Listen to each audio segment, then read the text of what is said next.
नमस्कार दोस्तों, मैं पीयूष मिश्रा एक बार फिर से आपका अपना मैथ्स गुरु एक बार पुनः आप सबके साथ जुड़ने के लिए ई आचार्य प्लेटफॉर्म पे उपलब्ध हूँ और आशा करता हूँ कि आप सब लोग पूरी तरीके से स्वस्थ होंगे, बहुत ही मन से पढ़ रहे होंगे और एक नई ऊर्जा के साथ अपने चैप्टर्स को कर रहे होंगे।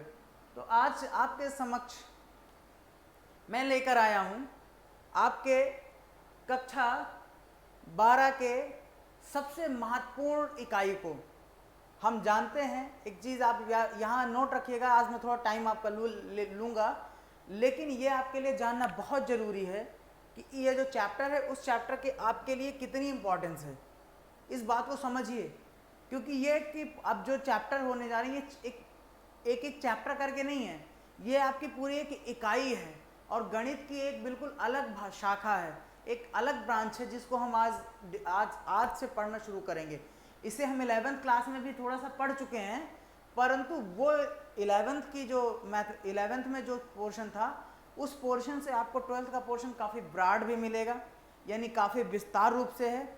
दूसरी चीज़ ये है कि इसकी काफ़ी वेटेज भी आपके एग्ज़ाम में है, करीब आधे से ज़्यादा, मैं कहूँ तो आधे से ज़्यादा प्रश्न तो पूरी की पूरी इसी इकाई से आ जाती है।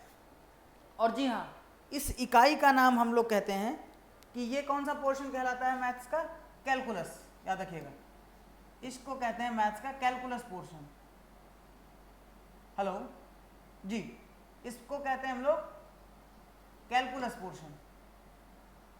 ठीक है, तो कैलकुलस पोर्शन के लिए हम सबसे बड़ी इकाई के रूप में इसको पढ़ते हैं और सबसे ज़्यादा प्रश्न इसी से आते हैं।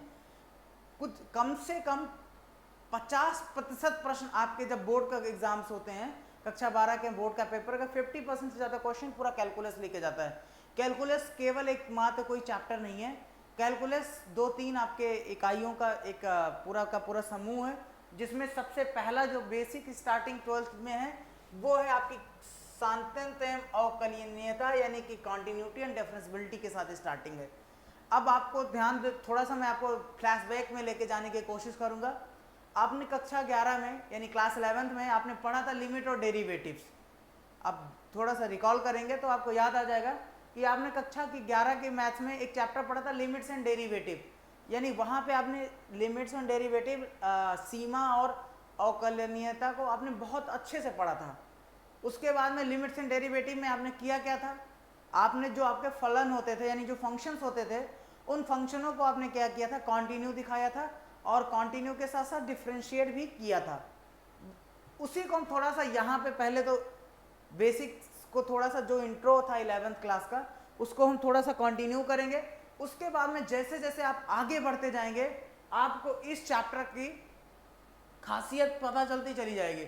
और बड़ा काफ़ी बृहद चैप्टर है, बहुत ही बड़ा चैप्टर है और बहुत ही महत्वपूर्ण है। आगे की आपके भविष्य को ध्यान में रखते हुए इस चैप्टर को बनाया गया है। और बाद के अगर मान लीजिए कोई बच्चा इंजीनियरिंग की फील्ड में जाएगा तो उसे कैलकुलस ही कैलकुलस चारों तरफ नजर आते हैं।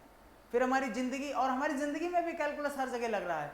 डिफ्रेंशिएशन, इंटीग्रेशन, यानी हम किसी चीज, इंटीग्रेशन का मतलब होता है समाकलित करते हैं, हम कुछ चीज़ें अपने अंदर इंटीग्रेट करते हैं, तो कुछ चीज़ों को क्या करते हैं अपनी ज़िंदगी से डिफ्रेंशिएट करते हैं। डिफ्रेंशिएट का मतलब ही होता है चीज़ों को अवकलन करना, अपने से अलग करना।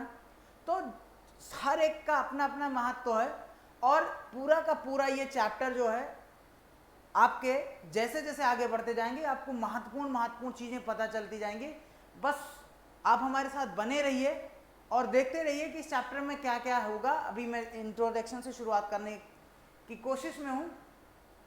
तो सबसे पहले आपको स्क्रीन पे दिख रहा होगा कि जिस चैप्टर का नाम है कॉन्टिन्यूटी एंड डिफरेंशियबिलिटी, मतलब सांतत्य तथा अवकलनीयता। तो सबसे पहले तो अब अपने दिमाग में ये बात डाल लीजिए कि मैं अवकलन, सांतत्य इन सबको बार बार नहीं कहूँगा। इसलिए नहीं कहूँगा क्योंकि ये टर्म्स आपको अंग्रेजी में ही याद रखने हैं और आपको अंग्रेजी में ही प्रयोग करना है। आप लिखते समय भले ही आप जाके अपने एग्जाम में आपको सांतत्य अवकलनीयता लिखनी है, परंतु आप समझने के लिए बार बार आप सांतत्य तथा अवकलनीयता की बजाय आप कॉन्टिन्यूटी एंड डिफरेंशियबिलिटी का प्रयोग कर सकते हैं, क्योंकि गणित की कोई भाषा नहीं होती है और गणित आपको उसी भाषा में सीखनी चाहिए जिस भाषा का आपको आगे प्रयोग हो। मान लीजिए कोई भी छात्र, अब आपके कोई छात्र है, अब 12th के बाद में आप अपने अपने कैरियर्स के आप अपने अपने डिफरेंट कैरियर्स उसमें जाएंगे। कोई इंजीनियरिंग करेगा तो इंजीनियरिंग में उसे सारी किताबें बीटेक आपकी जो बैचलर ऑफ टेक्नोलॉजी होती है उसमें आपको सारी किताबें अंग्रेजी में मिलेंगी, और खास करके मैथ तो आपको कहीं नहीं, मतलब मैथ आपको दिखेगा वो पूरा का पूरा अंग्रेजी में, इतनी मोटी मोटी किताबें पढ़नी पड़ेंगी। तो कुछ ऐसे टर्म हैं, हम पूरे की पूरी भाषा तो नहीं बदल सकते एकाएक, लेकिन कुछ ऐसी चीज़ें हैं जो हमारे महत्वपूर्ण है हमारी ज़िंदगी में, हमारे भविष्य के लिए महत्वपूर्ण, उन्हें हम अंग्रेजी में सीखने का प्रयास कर सकते हैं। इसलिए इस वीडियो में मैंने सबसे पहले आपको यही बताने का कोशिश किया है कि मैं बार बार कुछ टर्म यूज़ करूंगा तो आपको थोड़ा अकवर्ड ना लगे, सर क्या प्रयोग कर रहे हैं, मैं ये कॉन्टिन्यूटी क्या है, डिफरेंशियबिलिटी क्या है। इसलिए कुछ टर्म्स जो आपको, जैसे अब मैं फंक्शन कहूँगा, अब मैं बार बार फलन कहने की आदत अब आप भी छोड़िए, क्योंकि ट्रिग्नोमेट्रिक फंक्शन यानी त्रिकोणमितीय फलन, तो इस बात को याद रखिए। अब ये बार बार ट्रिग्नोमेट्रिक फंक्शन ही याद रखिए, ये त्रिकोणमितीय फलन या प्रतिलोम फलन।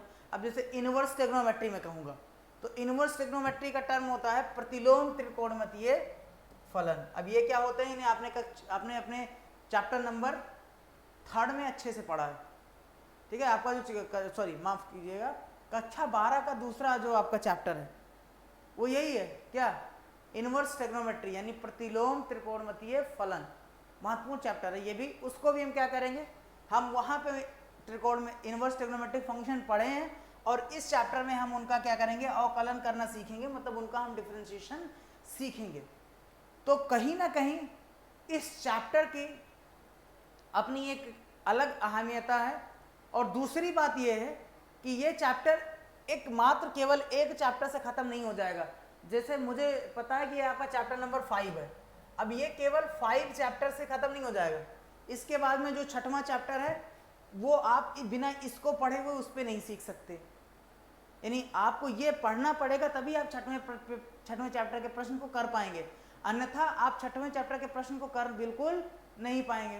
तो ये पूरी की पूरी एक इकाई है, और इकाई में आपको जैसे कोई सीरीज़ आप देखते हैं, अगर आप कोई सीरियल देखते हैं या कोई वेब सीरीज़ देखते हैं तो वेब सीरीज़ में अगर एपिसोड पहला ना देखा जाए तो एपिसोड दूसरा कैसे समझ में आएगा। तो ये पूरी की पूरी कह सकते हैं सीरीज़ है, वेब सीरीज़ है। आप इसमें 5वां चैप्टर ना पढ़ें और आप 6वां पढ़ने की कोशिश करें तो नहीं समझ में आएगा। आप 6वां ना पढ़ें, 7वां सीधे पढ़ने की कोशिश करें, बिल्कुल समझ में नहीं आने वाला है। तो इसलिए पूरे के पूरी इकाई में आपको बहुत ही एनर्जी के साथ हमारे साथ बने रहना है, और मैं कोशिश करूंगा कि आपका ये सबसे महत्वपूर्ण इकाई को सबसे बेहतरीन ढंग से पढ़ाई जाए। आज ऐसी कैलकुलस पढ़ाई जाए कि ऐसी कैलकुलस अभी तक किसी ने आपको पढ़ाने की कोशिश ना की हो और ना ही किसी ने आपको पढ़ाया हो। तो बिना देर किए हुए मैं आता हूँ अपने इस टॉपिक पे, और मैं इंट्रोडक्शन के रूप में बस इतना बताना चाहता हूँ कि ये जो कॉन्टिन्यूटी होती है, कॉन्टिन्यूटी क्या है। सबसे पहले सांत्यंत की बात कर लेते हैं, बीच बीच में मैं कह दिया करूंगा लेकिन कॉन्टिन्यूटी ही ज़्यादातर प्रयोग करूंगा। इस बात को आप दिमाग में अभी से डाल लीजिए और अपने आप को मेंटली प्रिपेयर कर लीजिए कि मुझे कॉन्टिन्यूटी एंड डिफरेंशियबिलिटी ही पढ़नी है, ठीक है बच्चों। तो चलिए मैं आता हूँ। अब इंट्रोडक्शन की बात की जाए तो भूमिका क्या है, कह रहे हैं कि यह अध्याय अनिवार्यतः कक्षा 11 में पढ़े गए फलनों के अवकलन का क्रमागत है। अब इतनी शुद्ध हिंदी को मैं इतना बताना चाहूँगा, इस शुद्ध हिंदी का इतना मतलब यही है कि आपने इस चैप्टर को कक्षा 11 में पढ़ लिया है, और कक्षा 11 में जो चैप्टर पढ़ा था उसका नाम था लिमिट्स एंड डेरिवेटिव, उसी को यहाँ पर कंटिन्यू किया गया है, यानी क्रमागत किया गया है। अब मैं बता चुका हूँ कि कैसे इसको डिफ्रेंशिएट करेंगे, कैसे करेंगे, तो उसके लिए कुछ अलग से फॉर्मूले लगेंगे, उन्हें हम एक एक करके सीखने का प्रयास करते हैं। बस अभी मैं आपको कॉन्टिन्यूटी के रूप में एक बार फिर से मोटा आपको एक बार फिर से कॉन्टिन्यूटी बताने की कोशिश करता हूं। तो बस कॉन्टिन्यूटी को सीखिएगा कि कॉन्टिन्यूटी होती क्या है। सबसे पहले अगर मैं सांत्यंत की बात करूं, यानी कि सबसे पहले आपके मन में प्रश्न उठना चाहिए कि सर सांत्यंत की कहते किसे हैं, सांत्यंत का वास्तविक अर्थ क्या है, यानी what is continuity and when a function is continuous.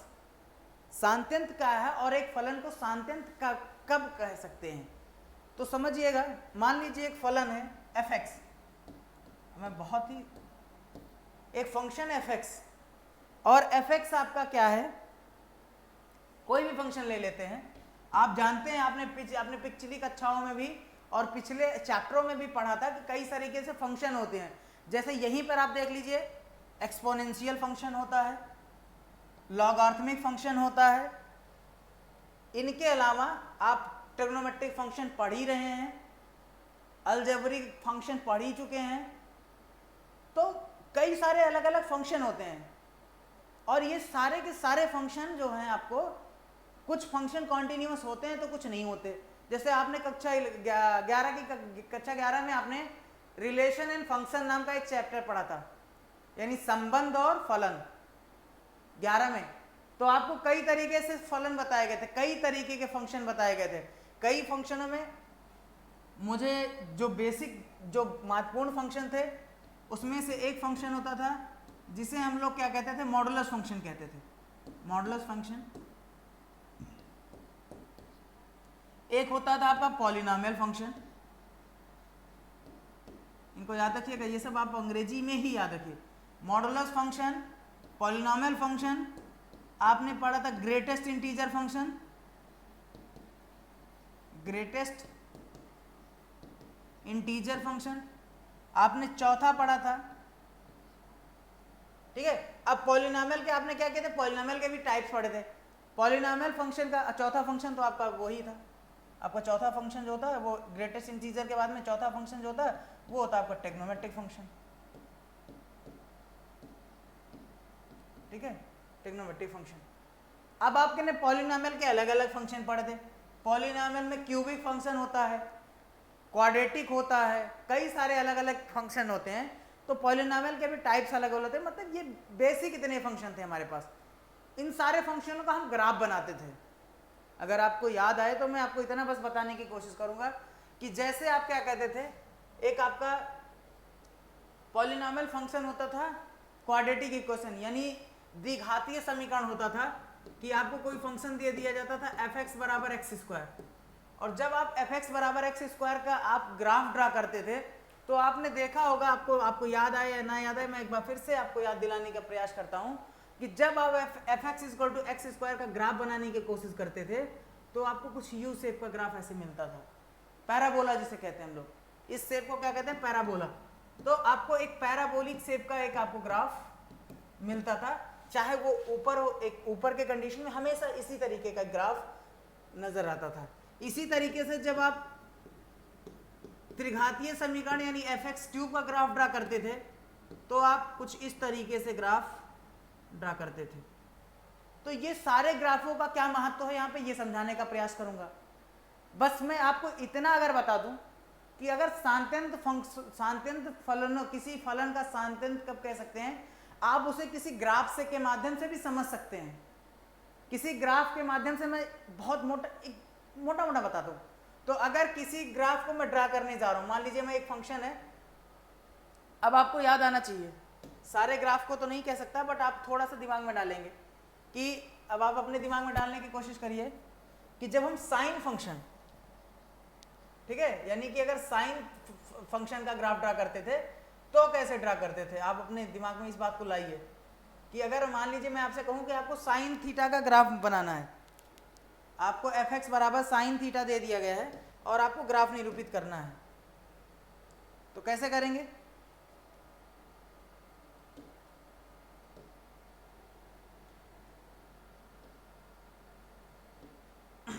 अब अगर साइन थीटा का ग्राफ निरूपित करना होगा, कैसे करते थे, ये आप ले लेते थे, ये आप ऐसे लेते थे, और साइन थीटा का ग्राफ आपको पता है कहाँ से बनता था, यहाँ से शुरुआत होता था, साइन 0 पे 0 होता था, यहाँ ओरिजिन से स्टार्ट होती थी, ये पहले यहाँ से यहाँ जाती थी, फिर 0 पे आ जाते थे, ये आपको पता होता था, ये वैल्यू मैक्सिमम है, इस पे ये किस पे साइन थी की वैल्यू मैक्सिमम किस पे होती थी, π/2 यानी 90 डिग्री पे। आपको पता है कि साइन 90 का मान 1 के बराबर होता है, तो आप ये 0 से शुरू करते थे, सबसे ज्यादा मैक्सिमम ये आपकी मैक्सिमम वैल्यू होती थी। आप यहाँ π/2 के बाद में फिर जैसे जैसे अंश बढ़ाते थे आप वैल्यू नीचे आती थी, फिर धीरे धीरे करके आप नकारात्मक में जाते थे और यहाँ पे आपकी वैल्यू सबसे ज़्यादा कम होती थी, ये -1 होता है और ये थीटा बराबर 180 डिग्री के होता था। तो ये आप साइन का ग्राफ ऐसे ड्रा करते थे, ऐसे एक आपका कहते हैं ये आपका पीरियोडिक ग्राफ कहलाता है। पीरियोडिक का मतलब आवर्तीय है, ये कुछ समय बाद ऐसे पुनरावृत्ति होती है। आप एक बार ऐसे पेन रख देते थे और पेन रखने के बाद में ऐसे लेके ऐसे ले जाके ऐसे ले जाके ऐसे ले जाके फिर ऐसे, और इस तरीके से आप ऐसे बना सकते हैं। यानी पूरे ग्राफ में आपको कहीं भी पेन उठाने की ज़रूरत नहीं पड़ती है। तो मैं एक अगर ये भी कह दूं कि जो फंक्शन कॉन्टिन्यूअस होते हैं उनका ग्राफ बनाते समय हमें पेन उठाने की ज़रूरत नहीं पड़ती, और अगर उनके पेन उठाने की ज़रूरत हमें पड़ जाए तो ये समझ लेना कि ये जो फंक्शन है ये कहीं ना कहीं आपका कॉन्टिन्यूअस नहीं है। तो ये था आपका इंट्रोडक्शन। अब आइए इन्हें हम कुछ अच्छे उदाहरणों के साथ समझते हैं। ये तो आपकी बहुत सारी थ्योरी हो गई। अब आ जाइए अपने प्रश्न के, और प्रश्न से इनको समझने की कोशिश करते हैं। सबसे पहले देखिए आपके उसमें एक उदाहरण दिया हुआ है कि एक फलन दिया हुआ है f(x) बराबर 2x धन 3, और आपको ये चेक करना है, आपको ये चेक करना है कि x बराबर 1 के मान पे जो आपका ये फंक्शन f(x) बराबर 2x + 3 है ये कॉन्टिन्यूअस है कि नहीं है। यहां पे आपको एक्सरसाइज 5.1 यानी अभ्यास 5.1 में आपको यही पता करना है, यही जांच करना है कि जो फंक्शन है वो कॉन्टिन्यूअस है या नहीं है उस पर्टिकुलर x की वैल्यू पे। आ जाइए, उसके लिए आप याद रखिएगा, मैं आपको बता दूं, किसी भी फंक्शन, पहले तो आप उसके लिए जान लीजिए कि फंक्शन को कॉन्टिन्यूअस कैसे कह सकते हैं। किसी भी फंक्शन को, यानी कोई भी फंक्शन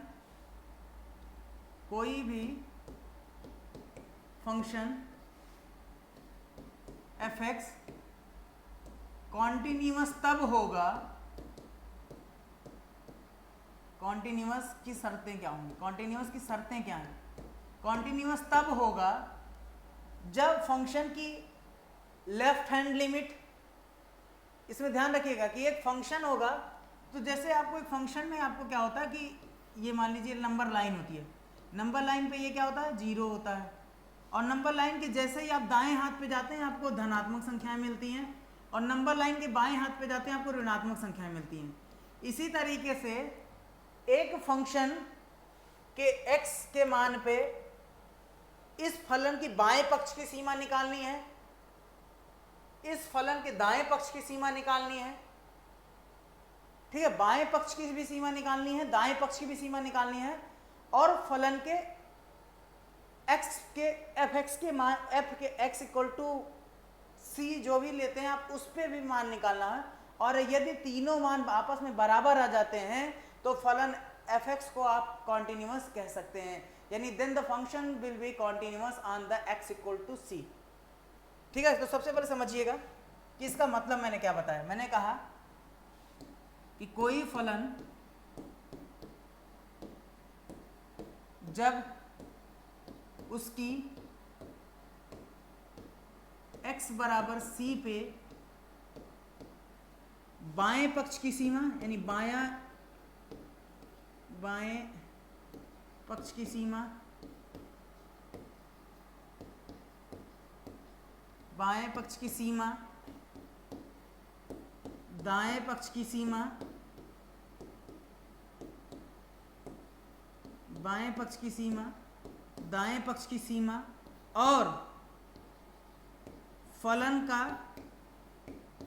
x बराबर c पे मान, ये तीनों आपस में बराबर हो जाते हैं तो आप उस फलन को कॉन्टिन्यूअस कह सकते हैं। यानी बाएं पक्ष की सीमा, सबसे पहले तो आप x बराबर c पे उस फंक्शन के बाएं पक्ष की सीमा चेक करिए, यानी लेफ्ट हैंड लिमिट चेक करिए, फिर x बराबर c पे ही राइट हैंड लिमिट चेक करिए, और फिर x बराबर c पे f(x) का मान चेक करिए।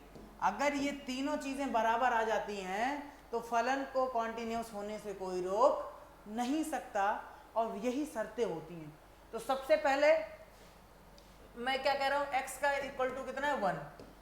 अब x इक्वल टू 1 होता है, ये ध्यान रखिए। अब अगर इसके में बाएं, ये उदाहरण में आपको बहुत आसानी से समझा दिया गया है, इसलिए आपको थोड़ा सा मैं इसको आपको थोड़ा सा एक्सप्लेन करना चाहूँगा, इसलिए क्योंकि ये उदाहरण आपको देख के थोड़ा सा कंफ्यूजन हो सकता है, इसलिए मैं आपको जो किसी भी सांतंत्र की जांच करने का वास्तविक तरीका होता है उसकी तरीके के बारे में बात करता हूँ। तो सबसे पहले f(x) आपके सामने दिया हुआ है, कितना दिया हुआ है, x = 1 पे। अब लिमिट का मतलब होता है सीमा, लिमिट x टेंड्स टू 1। अब सबसे पहले लिखिए कि सबसे पहले बायां पक्ष चेक करेंगे। तो बायां पक्ष कैसे चेक करेंगे, बायां पक्ष जब x बराबर 1 हो। तो मैंने पहले बताया कि मान लीजिए 1 एक आपका x बराबर 1 है, ठीक है, और x बराबर 1 आपका मिडिल है। अब मिडिल के जैसे ही बाएं साइड में जाते हैं वैल्यू नेगेटिव हो जाती है, मतलब एक से थोड़ा सा कम पे मान कितना होगा, a1 माइनस लेने का मतलब होता है कि एक से जरा सा कम। और फिर दाएं पक्ष की बात की जाए तो दाएं पक्ष में क्या होगा, एक से थोड़ा सा ज्यादा लेने पे f(x) कैसा रहेगा। ये f(x) के नेचर की बात होती है, नेचर क्या है उसका, यानी x से थोड़ा सा x = 1 से जरा सा कम करेंगे तो फलन कैसा है, और x = 1 से थोड़ा सा ज्यादा करेंगे तो फलन कैसा है। तो फलन तो आपका x = 2 + 3 ही है। तो जब आप x बराबर 1 पे बायां पक्ष निकालेंगे तो बाएं पक्ष बराबर लेते हैं x = 1 माइनस 1। माइनस का मतलब फंक्शन अपना नेचर नहीं चेंज करता, ये ध्यान दीजिएगा, अपनी प्रवृत्ति बदलता नहीं है। आगे के कुछ प्रश्नों में, आगे के कुछ उदाहरण में आपको दिखेगा कि बाएं पक्ष में फलन दूसरी तरीके से बिहेव करता है और दाएं पक्ष में फलन दूसरी तरीके से बिहेव करता है, यानी उसके जरा से मान के परिवर्तन पे फंक्शन की प्रवृत्ति भी, फंक्शन का नेचर भी आपस में चेंज हो जाता है। उसके लिए हम अगले उदाहरण में आएंगे, परंतु इस उदाहरण में फंक्शन में आपको लेफ्ट हैंड बाएं पक्ष की सीमा x बराबर 1 रखने पे भी आपको वही रखेंगे। लिखते कैसे हैं, लिमिट x टेंड्स टू 0 बराबर limit x tends to 1, generally 0 लेते हैं लेकिन यहाँ पे 1 नहीं है, तो लिमिट x टेंड्स टू 1 और ये आपका फंक्शन है 2x + 3। अब आप x बराबर 1 ही में चेक करें, 1 माइनस का मतलब कुछ फंक्शन में कोई फर्क पड़ने वाला नहीं, फंक्शन -1 नहीं लेंगे। 1 माइनस का मतलब होता है कि जब x का मान 1 से कम रहता है तो फलन का प्रवृत्ति कैसी होती है उसके लिए देखते हैं, बाकी फलन का मान कहीं निगेटिव नहीं लिया जाएगा। तो x बराबर 1 रख देंगे तो बाएं पक्ष की सीमा पे भी x का मान कितना निकल के आएगा, 2 × 2 तो 2 3 5। इसी तरीके से दाएं पक्ष की सीमा के लिए भी फलन सेम है। दाएं पक्ष की सीमा जब निकालेंगे आप तो वही limit x tends to 1 positive, और फंक्शन 1 पॉजिटिव पे भी फंक्शन कैसा है, फलन आपका f 2x + 3 तो ही है। तो इसलिए लिमिट यहाँ पे फिर से x का मान जब 1 रखेंगे ये 2 × 2 + 3 हो जाएगा, यानी 2 3 5 आ जाएगा। यानी बाएं पक्ष की सीमा भी 5 है, दाएं पक्ष की भी सीमा 5 है। कब, जब x बराबर 1 है और फलन का मान x बराबर 1 रखने पे आपको पता है f बराबर 1 रखने पर क्या हो रहा है, 5 हो रहा है, और अतएव f(x) = 1 पे फंक्शन क्या है, कॉन्टिन्यूअस है। अब मैं आपको मोटा मोटा एक चीज बता दूं, सबसे पहले तो आप देखेंगे जरा सा तो 2x + 3 है, यानी ये आपका पॉलिनोमियल फंक्शन है। पॉलिनोमियल फंक्शन में कौन सा फंक्शन है, लीनियर इक्वेशन, यानी जितने आपके पॉलिनोमियल फंक्शन होते हैं इनकी संभवता ज्यादातर शर्तों में ये आपके कॉन्टिन्यूअस ही आपको मिलेंगे। अब हर बिंदु पे कॉन्टिन्यूअस हो ये जरूरी नहीं है, परंतु ज्यादा, जैसे अगर x बराबर 0 रख दे तो x की 0 के रख देने पे ये फलन आपका कॉन्टिन्यूअस क्या हो जाएगा, रहेगा। चेक कर लीजिएगा, x बराबर 0 रखने पे भी ये फलन आपका जो लेफ्ट हैंड लिमिट थी वो राइट हैंड लिमिट ले जाएगी और वही f(x) का मान भी रह जाएगा। तो ये फंक्शन आप x के किसी भी वैल्यू के लिए आप रखने का प्रयास कर लीजिए, ये आपको कॉन्टिन्यूअस मिलेगा। लेकिन तो ये था आपका कॉन्टिन्यूअस का, बस आपको इतना याद रखिए कि आप x बराबर c, यानी x बराबर c का मतलब यहाँ पे कुछ भी हो सकता है। जैसे यहाँ x बराबर 1 का मतलब c का मान 1 था, तो x बराबर c पे सबसे पहले तो आप फलन के बाएं पक्ष की सीमा निकालिए, फिर दाएं पक्ष की सीमा निकालिए, फिर फलन पे क्या है, c का मान निकालिए, और तीनों जब बराबर आपस में मिल जाएं तो आप ये समझ लीजिए कि आपका क्या है, फंक्शन का काम हो गया है। ठीक है, चलिए एक अच्छे से उदाहरण के साथ हम और अच्छे उदाहरण के साथ आते हैं और आपको इसमें जरा सा देखने पे मजा आएगा। ये भी साधारण सा प्रश्न है, यानी जांच कीजिए क्या कह रहे हैं, एफ एक्स बराबर एक्स स्क्वायर, ये आपको देखते ही पता लग जाना चाहिए। एफ एक्स बराबर एक्स स्क्वायर मतलब कौन सा फंक्शन है ये, पॉलिनोमियल का कौन सा, द्विघातीय समीकरण है। एफ एक्स बराबर एक्स स्क्वायर है, एफ एक्स बराबर एक्स स्क्वायर का मतलब कि आप क्या करेंगे, एक्स 0 से कम भी बिंदु डाल लीजिए, ठीक है। मान लीजिए क्या है, ये 0 पे कॉन्टिन्यूस चेक करना है, 0 पे कॉन्टिन्यूस है कि नहीं है, तो जांचते हैं। जांच कैसे करेंगे, जांच के लिए भैया बायां पक्ष निकालिए पहले। बायां पक्ष कहाँ आएगा बताइए, बायां पक्ष मतलब x बराबर 0, x आपका 0 है, उस पर बायां पक्ष निकालना है। बाएं पक्ष, तो बाएं पक्ष का मतलब 0 से क्या वैल्यू थोड़ी सी कम लेनी है। बाएं पक्ष में 0 से वैल्यू कम लेंगे तो मान लीजिए नकारात्मक वैल्यू ले लेते हैं, कोई नकारात्मक मान रख लेते हैं। नकारात्मक मान का मतलब समझते ही रहे, x बराबर में 0 से कम का मतलब है कि फंक्शन तो एफ एक्स बराबर एक्स स्क्वायर ही रहेगा, ठीक है, फंक्शन एफ एक्स बराबर एक्स स्क्वायर ही रहेगा। अब मान लीजिए मैं बाएं पक्ष के लिए 0 से कम लेने का मतलब होता है मैं निगेटिव ले लूं हल्का सा, तो अगर आप मैं एफ एक्स के -1 भी रख दूंगा ना, तो भी आपको -1 का स्क्वायर जो होगा वो निकल के आपका 1 आ जाएगा, ठीक है। और दाएं पक्ष के लिए क्या होगा, x बराबर 0 पॉजिटिव। अब 0 पॉजिटिव का मतलब 0 से थोड़ा सा ज़्यादा, तो 0 से जब भी थोड़ा सा ज़्यादा करेंगे, मान लीजिए मैं x बराबर 1 ले लूँ, तो ये फंक्शन एफ एक्स स्क्वायर है, limit x tends to 0 positive. 0 positive का क्या मतलब हो गया, f1 ले लेते हैं, f1 पे x स्क्वायर क्या हो जाएगा, 1 का स्क्वायर हो जाएगा, यानी f1 पे भी 1 कितना आ जाएगा, 1 आ जाएगा। तो बेसिक इतना समझिए कि दाएं पक्ष बाएं पक्ष बराबर आ जाएगा। और आप इस चीज़ को यहाँ से, ये तो मैंने आपको समझाने के लिए ले लिया, अब आप आ जाइए अपने प्रश्न की तरफ आ जाइए कि अगर आप उसी फंक्शन में जो ये पॉलिनोमियल फंक्शन होते हैं ना, ये आपके हमेशा कॉन्टिन्यूस ही रहते हैं, क्योंकि मैं सबसे पहले कॉन्टिन्यूस सभी बिंदु पे हो सकता है आपको मिल जाए, क्योंकि जब पहले तो मैंने आपको इसको सबसे पहले इंट्रोडक्शन अपने जब मैंने दिया था, तो मैंने आपको क्या किया था, सबसे पहले ग्राफ निरूपित करके बताया था। ग्राफ निरूपित करने में जब मान चेक जांच रहे हैं तो ध्यान से देखिएगा क्या कर रहे हैं,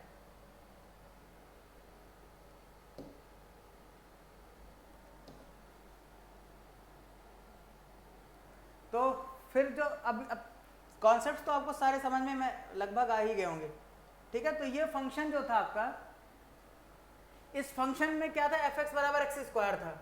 मैंने सबसे पहले बताया कि आप एक्स स्क्वायर देखते समझ गए होंगे कि फंक्शन को आपको डाउट ना हो, इसलिए आप अपने दिमाग में पहले से ही रख लीजिए कि एफ एक्स बराबर एक्स स्क्वायर मतलब एक पॉलिनोमियल फंक्शन था और ये द्विघातीय समीकरण वाला फंक्शन है।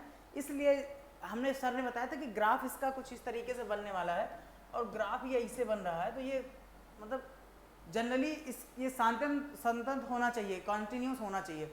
अब उठा के रख लीजिए, तो एफ एक्स बराबर जैसे ही एक्स बराबर 0 रखेंगे, एफ एक्स बराबर limit x tends to 0 x square, और 0 के वैल्यू रखेंगे 0 मिल जाएगा। इस प्रकार limit x tends to 0, f x पे भी 0 मिलेगा, और एक्स 0 पे क्या है, संतत है। इन्होंने सीधे सीधे लिखा, परंतु मैंने आपको बाएं पक्ष की सीमा, दाएं पक्ष की सीमा और ये दोनों समझा के, दोनों बता के मैंने एक्सप्लेन किया है कि कभी भी किसी भी फंक्शन को चेक करने की जो जांचने की सबसे उत्तम विधि होती है, वो आप उस फंक्शन के बाएं पक्ष की भी सीमा निकालिए, दाएं पक्ष की भी सीमा निकालिए, और बाएं पक्ष दाएं पक्ष की सीमा, और फिर एफ एक्स का मान x बराबर c पे, यानी x इक्वल टू सी पे बाएं पक्ष की सीमा, x इक्वल टू सी पे दाएं पक्ष की सीमा, और x इक्वल टू सी पे फलन एफ एक्स का मान निकालेंगे। अगर ये तीनों आपस में बराबर आ जाएं तो आप ये समझ लीजिएगा कि जो आपका फलन दिया हुआ है वो कॉन्टिन्यूअस है। तो आपको ये तो हो गया आपका बेसिक इंट्रोडक्शन कि कॉन्टिन्यूटी किसी फंक्शन को कैसे चेक करते हैं। अब इससे अगले वाला जो मेरा वीडियो आएगा आपको, उस वीडियो में आपको फंक्शन को कैसे सॉल्व, कैसे और अच्छे उदाहरणों के साथ कैसे चेक करेंगे। ये तो आपके बहुत छोटे छोटे उदाहरण थे जिनके साथ आपने ये सीधे मान रख के पता कर लिया।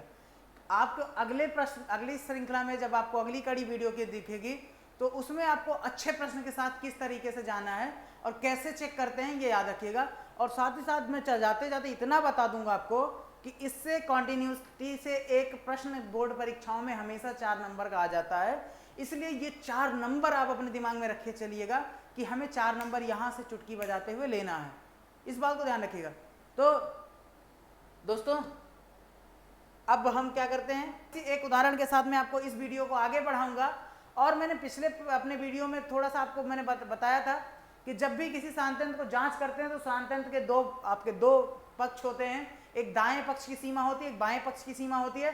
और बाएं पक्ष की सीमा, दाएं पक्ष की सीमा और एफएक्स फलन, एफएक्स का मान उस पार्टिकुलर वैल्यू पे जब ये तीनों आपस में बराबर होते हैं तो उस फलन को आप कॉन्टिन्यूअस कह सकते हैं, यानी वो फलन आपका कॉन्टिन्यूअस होगा। तो आइए बिना देर किए हुए हम इस उदाहरण से अपने कॉन्टिन्यूअस और डिसकॉन्टिन्यूअस के कॉन्सेप्ट को थोड़ा सा और क्लियर करते हैं और एक क्वालिटी प्रश्न के साथ आगे बढ़ते हैं। सबसे पहले तो ये बता दूं, ये प्रश्न कई बार 2 नंबर में आपसे पूछा जा चुका है, महत्वपूर्ण प्रश्न है और ये आपको फलन देख के आइडिया लग जाना चाहिए कि आपका कौन सा मॉडल फंक्शन है, मॉडुलस। ध्यान दीजिएगा, कौन सा फंक्शन है, मॉडुलस फंक्शन। कक्षा 11 के मॉडुलस फंक्शन का ग्राफ आपके दिमाग में तुरंत बन जाना चाहिए। आपके मॉडुलस फंक्शन का ग्राफ क्या होता था, मॉडुलस फंक्शन के ग्राफ जब आप बनाते थे ना तो ऐसे बनता था। इसका क्या मतलब होता था, इसका मतलब ये होता था, और मॉडुलस फंक्शन की खास बात थी बेटा, याद आए आपको या ना याद आए मैं आपको याद दिला दूं कि मॉडुलस फंक्शन की खास बात थी कि आप निगेटिव वैल्यू डालते थे, यानी -1 डालते थे तो भी आपको 1 मिलता था, और यदि आप +1 डालते थे यानी f-1 पे भी मान कितना मिलता था, 1, और f1 पे भी मान कितना मिलता था, 1। तो सबसे पहले तो यही आपका समझ में आ जाना चाहिए कि यार निगेटिव डालते हैं तो भी पॉजिटिव मिलता है, पॉजिटिव डालते हैं तो भी पॉजिटिव मिलता है, यानी कुछ गड़बड़ है, दया कुछ तो गड़बड़ है। तो उस गड़बड़ी का हम पता यहीं लगाएंगे। तो आइए प्रश्न की तरफ चलते हैं और प्रश्न को देखने समय समझ लीजिएगा कि fx = x को इन्होंने क्या किया है, इस तरीके से तोड़ दिया है और यही आपका वास्तविक तरीका है। आपने पिछले उदाहरणों में देखा था कि कोई इस तरीके से आपको तोड़ा नहीं गया था, कोई भी प्रश्न सीधे सीधे आपने उस प्रश्न में क्या किया था, लिमिट को उठा के पुट कर दिया था, तो आपने वैल्यू निकाल के बता दी थी कि फंक्शन कॉन्टिन्यूअस है या नहीं है। परंतु अब प्रश्नों को एक अलग तरीके से करना है।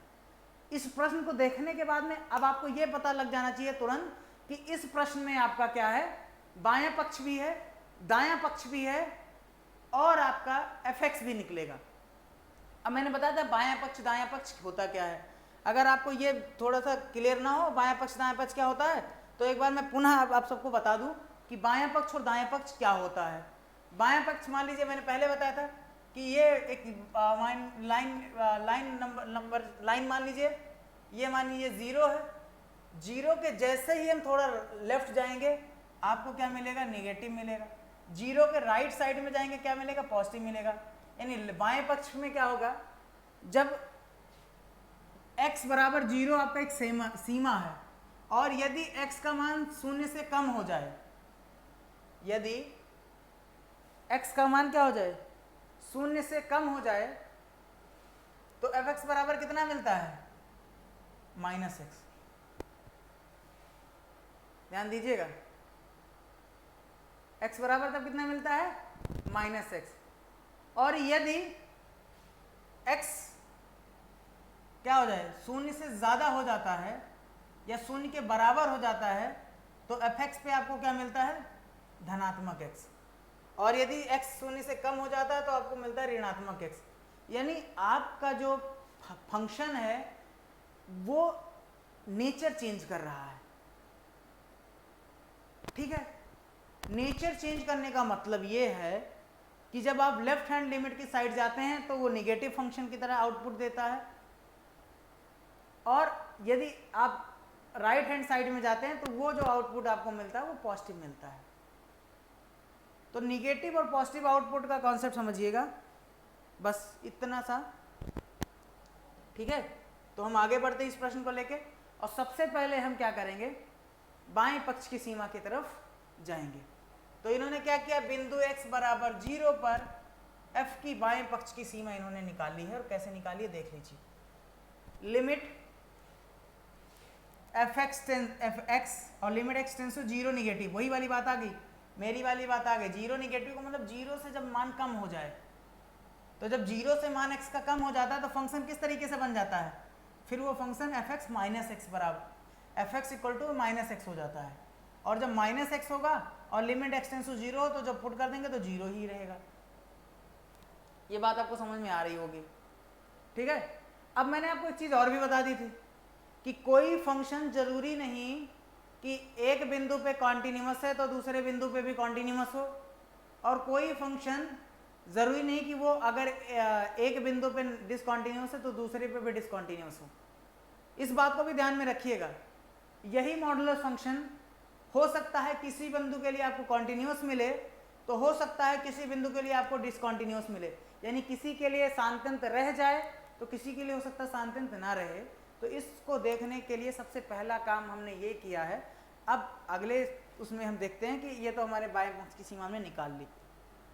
अब आ जाइए, बाएं पक्ष की सीमा आपने क्या निकाली, x बराबर 0 पे निकाला बाएं पक्ष की सीमा, limit x tends to 0 negative. अब मैंने पहले बताया x का मान अगर 0 से कम हो जाए तो आउटपुट आपको मिलता है fx बराबर माइनस एक्स, यानी माइनस एक्स पे भी लिमिट x टेंस टू 0 रखने पे x का मान 0 मिलेगा। ये तो बाएं पक्ष की सीमा हो गई। अब आप आइए दाएं पक्ष की सीमा। दाएं पक्ष की सीमा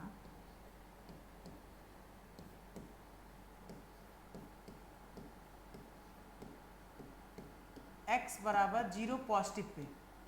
अब जैसे ही आपको पता है कि fx बराबर 0 पॉजिटिव लेते हैं, आपको पता है कि x का मान जब 0 से ज़्यादा या 0 के बराबर होता है तो आप ऐसे लिखेंगे, limit x tends to 0 positive fx बराबर, अब वो उस समय आपका fx जो मिलता है ना, वो fx बराबर जो limit x tends to 0 x मिलेगा। ये ध्यान रखिएगा, यहाँ माइनस एक्स मिला था कब, जब x 0 से कम था। यहाँ आपको प्लस x मिला है कब, जब x 0 से ज़्यादा है, यानी 0 से ज़्यादा होने का यही मतलब हुआ। अब आप जैसे ही मान रखेंगे तो लिमिट x टेंस टू 0 का मतलब हो गया कि x का मान 0 रखेंगे तो आपको 0 ही प्राप्त होगा। यानी आपको बाएं पक्ष में भी कितना प्राप्त हुआ, 0, दाएं पक्ष पे भी प्राप्त हुआ 0। और तीसरा आप देखते हैं fx का मान, तो लिखिए fx at x equal to 0, यानी तीसरा आप यही तो करते हैं ना।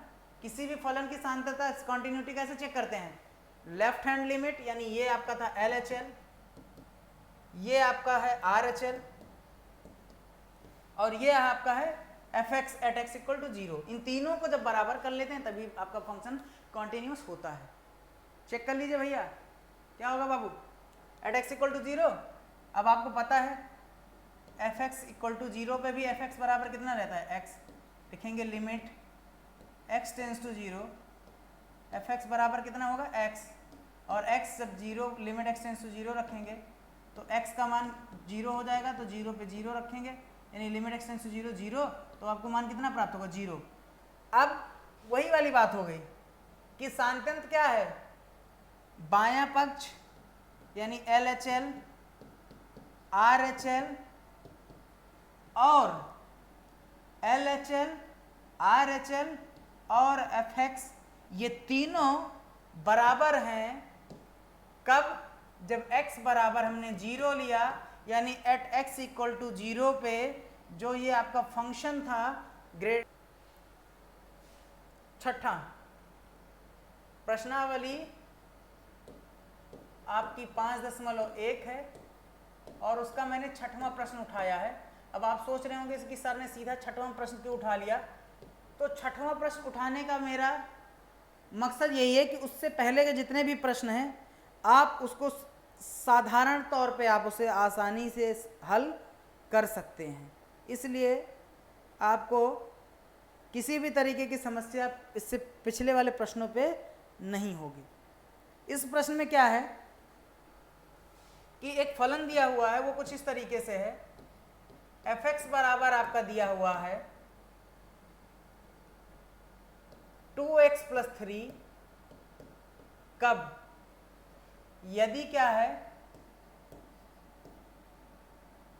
x 2 से कम या 2 के बराबर है, और यही 2x माइनस 3 हो जाता है जब यदि x 2 से ज्यादा हो। अब वही है, अपनी परिभाषा के अनुसार जाएंगे और आपको कॉन्टिन्यूटी चेक करनी है। आपको क्या करनी है? कॉन्टिन्यूटी ही चेक करनी है, यानी आपको सांतंत ही जांचना है कि सांतंत है या नहीं है। तो जांच लीजिए। कैसे जांचते हैं? सांतंत जांचने के लिए कहते हैं, परिभाषा नंबर 2 आपकी कहती है कि किसी फंक्शन f(x) को कॉन्टिन्यूअस तब कहा जा सकता है जब x इक्वल टू सी पे उस फंक्शन f(x) का LHL, f(x) at x equal to C का RHL और f(x) एट इक्वल टू सी, ये तीनों आपस में जब बराबर हो जाएंगे तो वो फंक्शन आपका कॉन्टिन्यूअस फंक्शन कहलाएगा। यानी अगर थोड़ा सा हिंदी में बता दें तो किसी फलन f(x) को सांतंत तब कह सकते हैं जब x बराबर c पे फलन का बाएं पक्ष की सीमा, दाएं पक्ष की सीमा और फलन x बराबर c पे फलन का मान तीनों आपस में परस्पर बराबर होंगे, तो फलन f(x) को सांतंत कहा जा सकता है। यानी परिभाषा के अनुसार इस प्रश्न का अगर हम कॉन्टिन्यूटी चेक करना चाहते हैं तो हम सबसे पहले क्या करें? अपने बाएं पक्ष की सीमा को उठा लें। अब बाएं पक्ष की सीमा आ जाइए, तो बाएं पक्ष की सीमा ले लेते हैं। तो बाएं पक्ष की सीमा आपकी क्या होगी? यानी लेफ्ट हैंड लिमिट बाएं पक्ष की सीमा कब? जब x का मान क्या हो जाए? 2 से कम हो, यानी x limit x tends to 2 negative, 2 से ज़रा सा कम हो। तो आपको पता है कि x का मान जैसे ही ज़रा सा 2 से कम होता है फंक्शन आपको मिलता है 2x प्लस 3, ये ध्यान रखिएगा। तो लिखेंगे एट x इक्वल टू 2 पे बाएं पक्ष की सीमा क्या होगी? Limit x tends to 2 negative, 2 negative का मतलब बाएं पक्ष की सीमा की बात हो रही है। Limit x tends to 2 negative f(x) बराबर लिमिट x सीमा x 2 से कम है और limit x tends to 2 minus, ये हो जाएगा 2 माइनस पे 2x प्लस 3, और जब लिमिट x टेंड्स टू 2 हो जाएगा तो ये फंक्शन हो जाएगा 2x प्लस 3। अब लिमिट x टेंड्स टू 2 पे इस बाएं पक्ष की सीमा कितनी हो जाएगी? 2 इंटू 2 प्लस 3, यानी 2 दूनी 4 धन 3, यानी आपका मिलेगा 7। यानी x limit x tends to 2 minus पे आपको जो फंक्शन की वैल्यू बाएं पक्ष की सीमा प्राप्त हुई है वो कितनी प्राप्त हुई? 7। ध्यान दीजिएगा, आपको कितना प्राप्त हुआ? 7। अब आ जाइए दाएं पक्ष की सीमा जांच लीजिए। दायां पक्ष बराबर आपका रहेगा x तब जब x का मान 2 से थोड़ा सा ज्यादा हो, तो वही लिखेंगे limit x tends to 2 positive और फंक्शन आपका हो जाएगा 2x माइनस 3, क्योंकि आपको पता है जब भी x की वैल्यू 2 से थोड़ा सा भी ज़्यादा होगी तो आपको जो फलन मिलता है वो फलन का आउटपुट, यानी कि जो फलन की प्रवृत्ति होगी वो 2x माइनस 3 के जैसी है, यानी 2x माइनस 3 है, जैसी नहीं है, 2x माइनस 3 है। तो जब रखेंगे मान, तो यहाँ पे लिमिट x टेंड्स टू, जब लिमिट x टेंड्स टू रखेंगे फलन में तो ये आपका हो जाएगा 2 गुणे 2 माइनस 1, यानी 2 दूनी 4 माइनस 3, तो ये आपका मान कितना प्राप्त हो जाएगा? 1। अब आपको बाएं पक्ष की सीमा कितनी प्राप्त हुई? 7। दाएं पक्ष की सीमा कितनी प्राप्त हुई? 1। और आपको बाएं पक्ष दाएं पक्ष के साथ साथ आपको फलन का मान भी निकालना है बिंदु 2 पे। तो f(x) at x equal to 2 पे भी आपका क्या हो जाएगा? वही चीज़ f2 पे 2 जो मान निकल के आएगा 2 2 जा 4 माइनस 3, यानी 4 माइनस 3 1। अब आप कह सकते हैं, आपको पता चल गया कि भैया इस प्रश्न में LHL RHL आपस में बराबर नहीं है, यानी बाएं पक्ष की सीमा और दाएं पक्ष की सीमा आपस में बराबर नहीं है। इसका मतलब Fx जो आपका दिया हुआ है x इक्वल टू 2 पे सांतन नहीं है, मतलब the function Fx is not continuous at x equal to 2। अब मुझे लगता है कि इस उदाहरण से आपका काफी हद तक का कॉन्सेप्ट क्लियर हो गया होगा। अगर ये उदाहरण से आपको कुछ समझ में आया है तो आप एक अच्छा प्रश्न और करिए और देखिए कि आप किस हद तक कॉन्टिन्यूटी के कॉन्सेप्ट को समझ पाए हैं।